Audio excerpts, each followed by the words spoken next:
Um, does every cybersecurity job require a security clearance? No.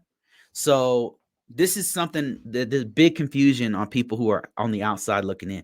Now, I've been doing this for 20 years, and I've held security clearances, and I could tell you not all cybersecurity. I've had jobs that didn't require a clearance. They do background checks. There's a difference between a background check, a security clearance, and a public trust. They're all different. They get lumped together a lot. For example, public trusts are often put together with secret or TSSCI clearances, but they're not the same. Case in point, if you are a U.S. citizen, you can get public trust or a secret or a top secret clearance. But if you are not a U.S. citizen, you can't get a secret or top secret clearance. You can get a public trust. So they are different, even though sometimes they're put in the same basket. Another thing is a background check. All the jobs I've had have some kind of background check, and the reason why is because the type of information I'm dealing with is very, I'm looking at people's.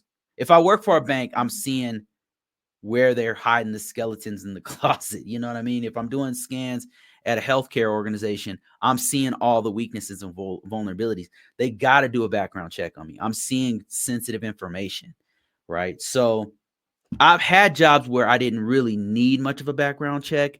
Like I had a couple jobs. I had one where I had a couple jobs where I had no background check. Because it was usually from videos. Like people would see me on video and they'd be like, and they'll call me directly, and then I'll do work for them, like very small companies. But background checks. So a background check does not always lead or it doesn't always necessitate it doesn't always need a secret clearance. You know what I mean? So secret clearance is mostly for intel and military position jobs. If you're dealing with that kind of information, then you need a secret and above type clearance. Sometimes it depends, because you could work for the Department of Defense and then work on their NIPRNet.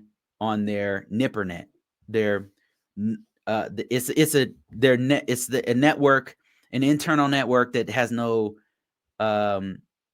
secret information on it. It has sensitive information like might have passwords or something like that on it, but it doesn't have secret information, right? There's a difference. So to answer your question, not all cybersecurity jobs require a secret clearance. I've had not all cybersecurity jobs require a security clearance. So I had a job where I was writing for a company. I was doing their policies, procedures, and it didn't require a clearance. I did a couple of those, right? I did one where I was teaching. I was just teaching cybersecurity stuff. I had to be a little bit technical because sometimes I had to set up like networks and stuff, but I did not need any kind of security background. So those are two jobs where I didn't need a security clearance. And then I've had jobs where I didn't need a secret clearance. I didn't need a secret. I just needed a public trust. And that was when I worked with Verizon, when I worked with NASA, and then my current job, which is with the Department of Homeland Security.